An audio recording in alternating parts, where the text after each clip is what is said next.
Now that all the dust has settled after yesterday's National Signing Day madness, we have got Drizzy Drake from Locked On Seminoles in the building to go over a couple of things. We're going to talk about Deion, right, and what he kind of means to the program. We're going to talk about Mike Norvell. What did that signing or lack thereof mean for the Noles? Then we got to talk about some basketball. As you know, we are in the thick of things. We want to talk about a couple schools who have some big matchups tonight. So let's get on into it.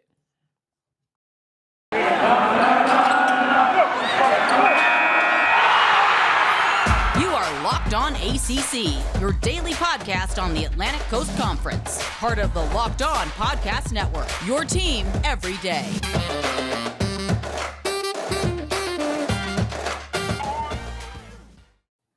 What's going on, everybody? Drizzy Drake in the building, Locked On Seminoles host. Thank you for making us your first listen each and every day. You can follow at Locked On ACC on Twitter, or you can subscribe, there it is, to the YouTube channel. Now, NetSuite, let's talk about it. Today's episode is brought to you by the #1 cloud financial system to power your growth. Head to netsuite.com/lockedonncaa for special end-of-year financing on the #1 financial system in growing businesses. Drizzy Drake, how's it going, my friend? It's going good, Candace. I actually, as you can tell in the background, I got my suitcases ready, packed. I'm actually driving up to St. Augustine, actually right after we're done with this recording for my boy's wedding. Because I got to Nice. get there a day early because your boy's been eating a little happily the past month and a half. I got to make sure my suit fits. And then I'm going to Cleveland actually on Sunday for a few days with a friend of mine. So, Oh, well, I'm glad we're able to tap in because you are booked and busy. But also, are you in the wedding? I am in the wedding. Oh, okay. Okay. What kind of groomsman are you? Oh man, listen, you're gonna see me at the open bar with 2 drinks in hand. I'm gonna be requesting the most just the best music. I am that guy. Like, we got one more shot on you. Come on, we got you. We got you. Oh, okay. Like, I will make sure that you have a good time, or you gotta ask me if you had a good time or not.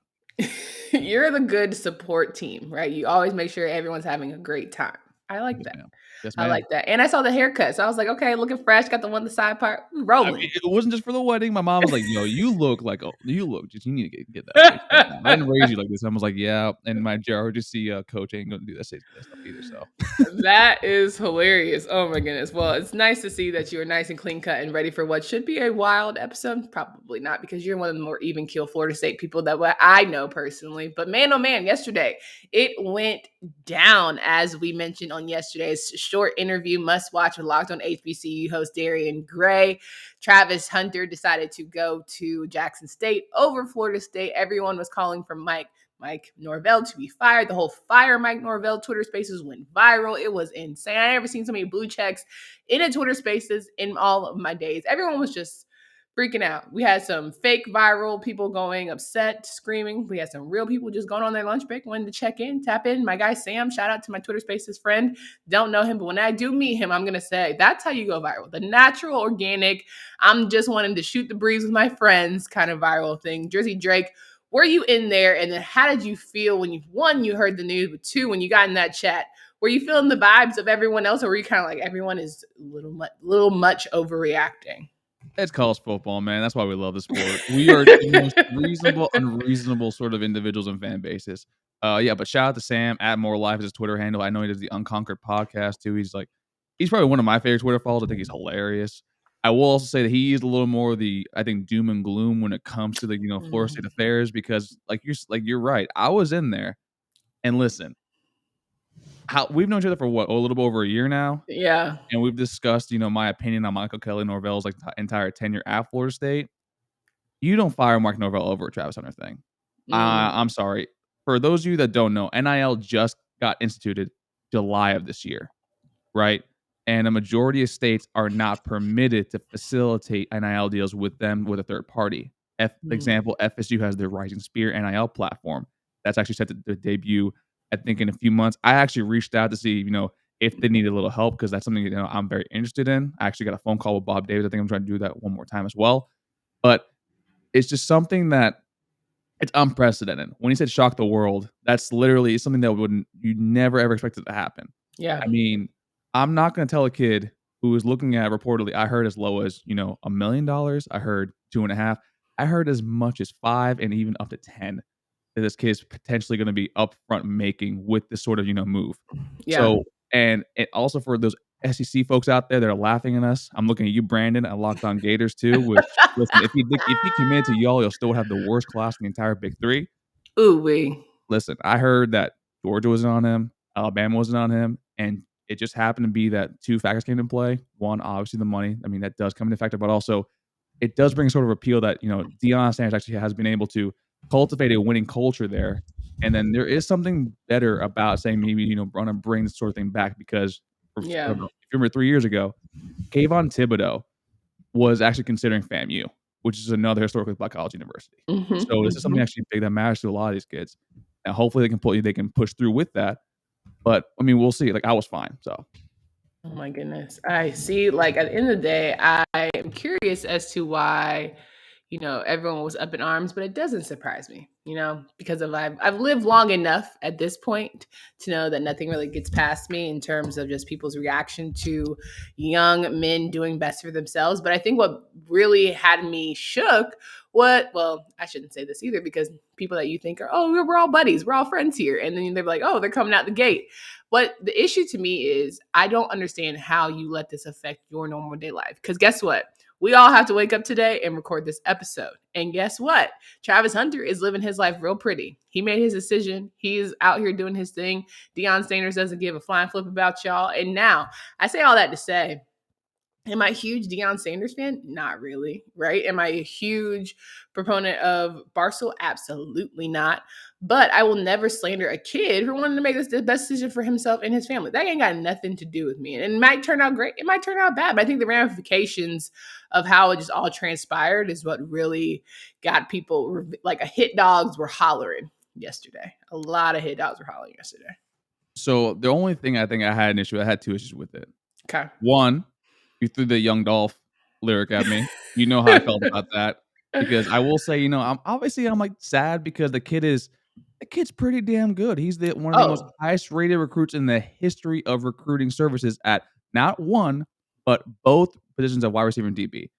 And also, I personally just never like, people throwing hats and throwing stuff like that. But that's also because I spent money at that school using loans. Like, trust me, I'm broke as hell from going to FSU. I love them to death, and I cover them every day. But other than that, like, I'm not going to get into my feelings about an 18-year-old. Like, I heard he was as good as Deion, if not better. He is Deion. Like, and I say that because, one, you got the swagger, right? Mm-hmm. I mean, as much as we love Deion isn't the player. Deion is, I think, is more the person. Prime is the actual athlete. As you see, like, what, do you look good? You feel good. You feel good. You play good. You play good. They pay good. Travis kind of have that similar mindset. If you watch all of his 7-on-7 tapes, he's very, not cocky, but like he knows he's the best person on that field, and he owns that. And that's the wide receiver DB mentality. Like, if you look at Jalen Ramsey, that's why I love him so much too. I mean, Jalen Ramsey was sliding in DMs of players, girlfriends, opponents, and literally was like, "Hey, I'm going to beat the crap out of your boyfriend the next day." Like, that's me. Like, that's how the mentality is, and that's the closest person you have to that, and that might be why he looked at him as an idol. And if he's able to play with his idol, make all this money, and Deion has those connections, from being out in the world, like I told you before the show started, his Instagram follower account has increased by almost 80K in the span of less than 24 hours. So off the strength of just making one decision. He has not played a down in any collegiate uniform. That's crazy. He's basically Zion. Like, we always ask the question, how would a Zion fare in this NIL, world? You're seeing it right now with Travis Hunter. Yeah, but you also get nervous about what we see from Zion's now. Like, shout out to former Duke great, and how much they love to bring you up. They love to boost you up. They love to talk about how amazing you are and how great you'll be. And then, when you don't exactly transpire to something that they believe, they bash you, they fat shame you, do all of these things. So I feel like Travis Hunter, spotlights on you, targets on your back. If you didn't love it before, you better embrace it now, because it's here and it's certainly not going anywhere. But I have other thoughts talking about Mike Norvell. I want to get your insights in terms of Florida State, how they move forward in that regard. But first, guys, this is it. The putt to win the tournament. If you sink it, the championship is yours. But on your backswing, your hat falls over your eyes. Is this how you're running your business? Poor visibility because you're still relying on spreadsheets and outdated finance software. To see the full picture, you need to upgrade to NetSuite by Oracle. Over 20,000 businesses already use NetSuite, and right now, through the end of the year, NetSuite is offering a one-of-a-kind financing program to those ready to upgrade at netsuite.com/LockedOnNCAA. NetSuite is everything you need to grow all in one place. Head to netsuite.com/lockedonncaa for special end-of-year financing on the number one financial growing businesses. So Drizzy Drake, Locked On Seminoles is here. And of course, we have the issue with Deion. Fine. He gets Travis Hunter. Cool. Now, Mike Norvell, how do we move forward? Because you got an extension. Everyone who wanted to fire him, I hate to break it to y'all. My guy got extended. If there was ever a time to sign the contract, I hope he signed it before the announcement even came out because he just knew it was about to be a wild situation. But how does Florida State move forward? Talking about ACC teams here. I know they are trying to vie for opportunity to be top of that Atlantic division, but you look at NC State, you look at Boston College, hell, you know Clemson's not going to ever be in shambles completely. Wake Forest has Sam Hartman returning. Florida State, are we about to be in the middle of the pack yet again? I don't think so. Okay. I mainly say because, like, as much as everyone was saying, fire Mark DeVoe in those spaces, you don't do it off the Travis Hunter thing. Like I said, as I said earlier, like I'm not like you. They back the Brinks truck. I'm sorry. For those of you that don't know, I worked in compliance. The NIL is just basically a not legal way. It is a better way for name image like it's actually be performed like payment up for these athletes. So now it's just out in the open. Like I'm sorry to break it to you for some people out there, and also with the recruiting class as a whole. I mean, we got the 13th recruit class in the country. Now, if you look at the depth of the recruiting class, that's where you kind of have some issues. Primarily being that we have one skill position player actually signed. That's where I have the problem with Mike Norvell. Okay. We were promised this sort of class like would be, we'll be inside the top 10. You had the COVID year, we had the year 0. And now we don't have a single wide receiver committed at all. We have one running back. We have 6 offensive linemen. And for FSU fans that are listening, this is eerily similar to that 2017 class where we had everything else but offensive linemen. We had one single offensive lineman committed, and that was Brady Scott. And look how that turned out. So to me, this Mike Norvell kind of needs to look himself in the mirror and be like, hey, is this something I really, really am committed to, being as best as I can be? And do I have the right people around me? You look at your staff. Alex Atkins, the offensive line coach that got promoted to OC, he's doing his damn job. He signed 6 linemen yesterday. 3 of them being blue chippers, 1 of them being a legacy that we pushed back the commitment to February, and he's able to convince him actually to sign early, which is huge. Then you look over at Coach Yak, who is pulling people from Louisiana. But now you got to look at Coach Fuller, your DC, who I have been clamoring for making a change because his X's and O's aren't that great. His personnel decisions aren't great either, and his recruiting leaves a lot to be desired. So was Jermaine Johnson an outlier to what transpired throughout the season, or was he someone that he brought on and made better? I think it can be both. Okay. But I will lean to just I don't think anyone thought that Jermaine Johnson would be this good. And I don't think even people at Georgia think that he'd be this good. If they thought he'd be that good, he'd be starting because Jermaine Johnson was the best player defensively in the ACC. And and I don't think Mike thought that way. John Papuchis definitely didn't think that way because him and Keir Thomas, who's another player, actually number 4 on the defense that we got from South Carolina, who was able to get to the quarterback. Last year, we didn't follow. We could not do the for a damn thing, and our DBs were left out on an island. Now, we will need to replace those kids and fast, primarily because I don't trust the linebacking core because, again, we signed 1 linebacker in this class. Yeah. Our DBs are very, very good, but they're also extremely young. So to me, this is something that he definitely needs to fix in the transfer portal, which, Mike, if you really, really want to be here, if you want to hold the standard to the standard and prove to people why you should still be here, because you can show me all these advanced metrics, all the post-win expectancies you want, all the extra S&P plus FEI, whatever. If you don't win some damn football games in year 3, you need to win 8, bro. I'm sorry. A lot of people are getting patient. A lot of people are been extremely patient. You got to show me something because at this point now, we gave you a year extension, which I was like, listen, you can do that maybe a year from now. I know why you did it for recruiting purposes and also because the new AD's there. But bro, if you don't win 8 games next year, man, I donate some money to the school. I know my co-host Max does. I know Dave does. I know a lot of people would donate more than me. They're really, really pissed off how yesterday went off. And that's excluding Travis Hunter thing. Now, he has not won as many games as Willie Taggart had when he was there in the time frame. Why is Mike Norvell getting more patience? What are people seeing out of him that maybe even want to keep him around? I think one thing you'll see is that the talent on the roster, I will say, is a lot worse than Willie was there. When Willie got there, we had people that actually got drafted to the NFL. We had a Brian Burns, shout out Carolina. We had Cam Akers. We had Lavonda Taylor. We had DeAndre Francois, who still was a decent player, but we had a horrid offensive line. Okay. And with the year last year, we had the COVID year, we had a lot like, you see now with these transition classes, we fired him early. We had a transition class with the first early signing period with Willie, which the players are not of this certain caliber, of certain talent.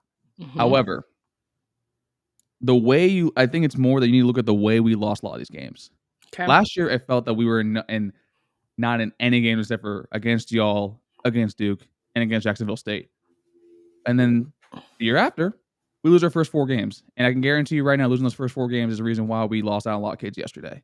And to me, do I think it's a little different? I don't know now at this point. Because you can, like I said, you can like we have FSU media and FSU like personalities that show like, hey, we're winning along all these advanced metrics, right? But if we have to dig so deep to find improvements that we can't just see on the surface for a little bit, like I know it's like that's how getting really analytical. The basic fan's not going to go for that. The basic people that support support the team are going to go for that. So to me, that's just something that I really wouldn't have given the extension if it was me. I would need you need to show me one more time because right now at this moment, there's a lot of pissed off people that gave a lot of money to the school, and quite frankly, I don't think he deserved it, in my personal opinion. Because listen, you lost more games. You also have the most embarrassing loss in the history of the entire school. You're the first guy ever to lose an FCS school, and not only that, you were stunned on National Signing Day, and you lost out on several legacy kids and a lot of kids that you thought you had. Apparently, no one in your staff can close with. So, listen, I am not in a happy place right now. Yeah. Because, trust me, I spend a lot of time covering this team. Yeah. I spend a lot of my free time doing this. Yeah. I love the team. I love my school. Yeah. Like, what did J.C. Price say? This is my school. This is my home. That's how I feel about the school. And trust me, like, there's no one more pissed off about this than I am. Yeah. I'm taking that all in because I think that's really well said. And the fact that, at the end of the day, you want to see results and he has not given y'all what you're absolutely looking for. But again, I always go back to the same way Miami fans get overhyped about who they were. Is it the same way Florida State fans are getting overhyped about who they were? Are you going to get back to that? You just haven't found the right coach?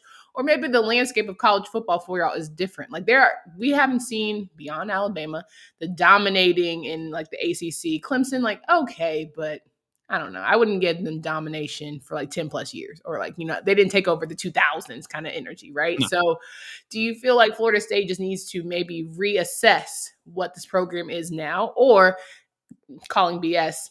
I want my Jabbo back. I want to get more wins. I want to get back to the ship type energy.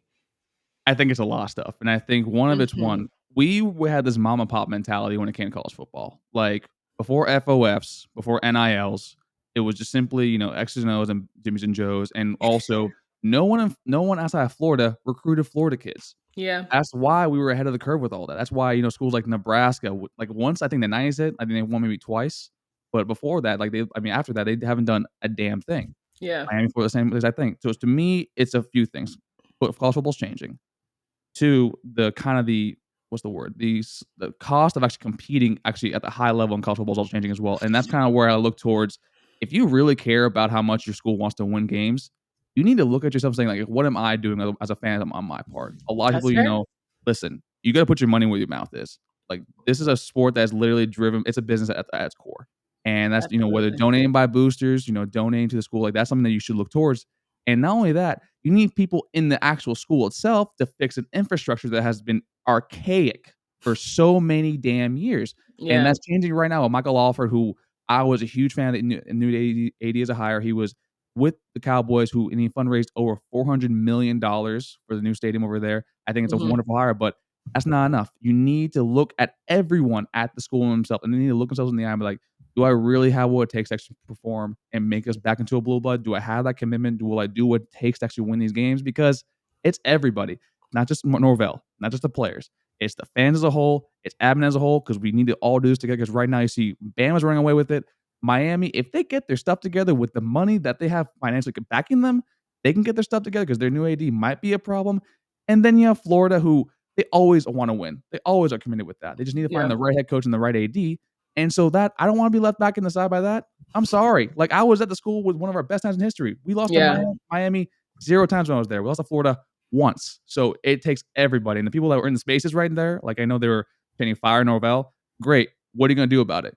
Because I can guarantee you a lot of them don't put money where their mouths when it comes to those games. I know some do. Shout out Sam. Yeah. Oop, I got to oop on that one because yes, at the end of the day, you got to put your money where your mouth is. But as much as you talk about the football program, I know there are thoughts towards basketball, so can't let you get out of here without talking about some hoops. But listen, if you listen to podcasts for the power of knowledge, you switch to Boost Mobile for the power of saving money because with Boost Mobile, you get the power of a free 5G so you can listen to all the latest episodes, the power of 3 unlimited data lines for $30 a month per line so your family can harness all of that brain power too. And the power of one of America's largest 5G networks, so you can do it all at the speed of 5G with all that money you'll save and all that knowledge you'll gain. Just how powerful will you become? Switch to Boost Mobile and find out. Get a free Samsung Galaxy A32 5G when you switch to one of America's largest 5G networks. More power to save, Boost Mobile. Disclaimer, excuse me, there it is. Free phone limited to new customers and one per line. Additional restrictions apply. Offers coverage not available everywhere or for all phones networks. See boostmobile.com for more details. As the season is preparing to get underway, we know bowl season is right around the corner. More importantly, basketball season is in full swing, so you've got to get in on the action. Go to betonline.ag. That's betonline.ag. It remains your number one spot for all sports action this season. They've got a new updated desktop and mobile website to sign up, and you can receive a 50% welcome bonus on your first deposit by using promo code Locked On. BetOnline, the fastest and easiest way to bet on all sports. It's where the game starts. You can get basketball, football, NHL, Vegas casino games, and more. So don't wait to take advantage at betonline.ag.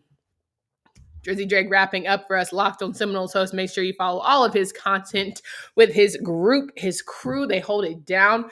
And of course, you said at the beginning of the year, maybe we are more of a basketball school. They held it down. They beat Lipscomb. Great. I don't know about much more after that. And then we have other schools. Duke play Appalachian State tonight.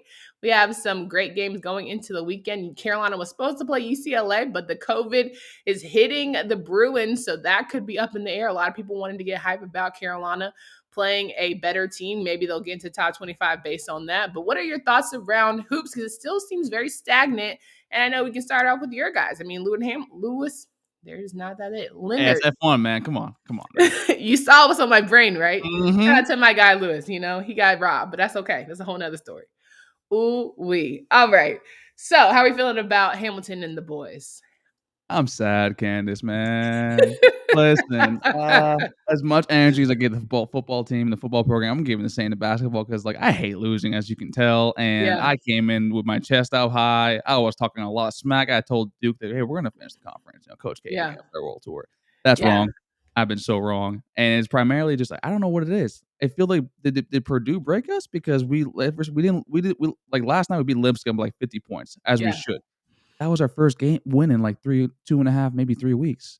Like we lost to a Syracuse team that I'm sorry, they're okay, but they're not that great. Sure. And then we lost to a bottom half South Carolina Gamecocks team because we've been shooting I think maybe 30% or less from the 3-point line. So it's like I absolutely don't know what the hell's going on. And because last year all we could do was shoot. And this year, all we can do is defense, which is the same thing, but we have an Anthony Polite who's driving to the basket. We have Caleb Mills who, I mean, shooters shoot, but my man's like Deion Waiters going 4 for 13 from the field. And we have, I think, a former walk-on starting. It's great. I mean, it's not great, but like I don't know what else to say with that because I always say that I don't panic until like January, maybe February. Okay. That South Carolina game got me panicking. Like, because early December panic. Okay. And early December panic because I covered the basketball. Like that's me and Dave's bread and butter. We do triple D's, dunks, dribbles, and dimes like every weekday. And to me, it's I don't know what the team is, and I think I know what they are, but I don't want to say that they're a bad team because if I say that, I feel I'm going to punt the season halfway through, and that's just not the way to go through basketball, right? That's very true, and I think that everyone's having an identity crisis right now and trying to figure out who they are and cement that going into the year. We never thought Wake Forest would be sitting atop of the ACC. I damn sure did not, assume that. But Duke, once they get in on the conference action, I'm sure they'll be rightfully at the top of the throne. They're the only ones that feel very confident going into extreme conference play, how well they're going to fare. Nobody's going to really worry about them. Do they have all the pieces, though, in place? I asked JJ Jackson. He feels like it's a shoo-in. Of course he does, though. Locked on Blue Devils host. He thinks it's going to be Duke and everybody else. But once you win the ACC conference title, can you then perform that it's lightning in a bottle during NCAA tournament, right? You have to just be on every single time you get on the court. It's in or out, all or nothing. Duke has that? Sure. But can they deliver when they have multiple games in a row with all the issues that they have in terms of like cramping and all the other stuff? I don't know. We'll see. And that's why we love it, right? And that's the main reason why March Madness is probably the most watched thing. And also with Duke, like, his Paulo Bench hair is so good. Do you see that? Did you watch that? Like, what's the formula that he has that when he's losing 7 pounds a game? What is that? I don't know. It's some concoction that like the Duke people made for him. Are you asking what the drink is or why? Yeah, like what's the drink is? Because I know like he has like a specific like medical condition that causes him to sweat profusely. Which, listen, I'm a sweaty guy, but damn, I wish I could lose 7 pounds in a game. Okay, I need to be on the Paulo Banchero plan. All right, I'm trying to. I like how you did that. I like how you did Yeah, that. okay. But no, I mean, yeah, right. Working. I think you asked me 2 weeks ago or a week ago, is it Duke everybody else? I think it's still that sort of thing. Even though we do have Wake up there. Shout out to Cam Lemons, the bro. He kind of put us all on notice with the football team, saying the football team's gonna be good. We all kind of laughed at him, and then Wake football showed out to the very end. Yeah. And then now with basketball, like you got them on Parker and Durham, the ACC, podcast show that they have. Mr. Williams, so Aiden Williams doing big things. Yeah, now they're 10-1, and that's just. I've never ever thought in my mind I would see Wake Forest be at the top of any sport. If it wasn't chess and badminton, and here they are in 2021. I know I love my nerds, man. Yeah, I'm a nerd. Come on, I'm wearing a Squid Game hoodie. I mean, let's go with that. But like, I would never think in the year 2021 that they're doing that. But that's going to be good. UNC, I think, is going to be fine as well. But how about Virginia 6-4? Like, what's up with them? I think Virginia is a team that's so used to success for so long with Tony Bennett, but everyone's figured them out. Like, you have a sort of plan, you follow it, and everyone's trying to adjust accordingly to you. But now everyone gets it's going to be a low-scoring game. You're going to have to play great defense, and you're going to have to shoot really well. Hey, surprise, and that works for some teams. And if you're able to stop a slow offensive unit in Virginia, then you're absolutely going to have a shot when beating them. And they've done that. People have done that so far. Say all that to say, I really haven't decided to do Squid Games. I'm sorry, I have to go off task. Did you binge watch the whole thing? Oh, girl, I watched that immediately. I haven't watched it yet. I can't do gory. I have a gory extreme. Okay. Okay. I mean, it's not that gory. Have you seen like clips of some of that to show you how bad it is? I don't watch the gory part. Everyone just said you basically playing kid games and you get shot up. I ain't trying to watch that. Yeah, so you're talking to someone that played Mortal Kombat as a child. I was ruined for that. So did I, but at the end of the day, it's like boom, boom, it's fake, it's on the screen. But like these are people like, getting got. So it's different. Nah, it's good. It's worth a try. Come on. You got it. You can get one episode. You can power through this. Try one episode and get back to me next week how you feel about it. All right, no pressure. Drizzy Drake, always a pleasure to have you in the building. I can't wait to report back not only on maybe some better ACC football, basketball games, and maybe less ACC football crazy news, but I'll also talk about Squid Games. Can you remind these folks of where they can find you, follow your work? Yeah, you can follow me at Tally__Drake. You can follow my co-host at MaxMovie17. You can follow the podcast at Ella_Seminoles or at Apple Podcasts, Stitcher, Spotify, wherever you get your podcast from. And also, our community is called @NolesAnonymous on Twitter. We have a Discord as well where we kind of engage with our fans. You can DM us your questions for the week, especially with the offseason. Trust me, you want to get to know our fans better. And as always, we're fans first, people second, content creators third. And FSU fans that are listening, I'm not ripping on y'all to just rip on y'all. I think that as a whole, we need to reevaluate how we want to actually be committed to football as a whole. Because I know people that, in my own personal life that complain about the team on football, baseball, and basketball that don't contribute at all, but they just want to sit there and complain. All I'm saying is that if you want to actually contribute to winning organization, find a way to help out. Because trust me, that's how it is. Drizzy Drake trying to tell y'all to cut the check, but he don't want to say that nicely. He's trying to say that nicely to say, I'll say it. Cut the check. For Candace Cooper and Drizzy Drake, I hope you guys have a great rest of your day. Follow at Locked On ACC. Follow me on Twitter at Candace C. Cooper. Until next time.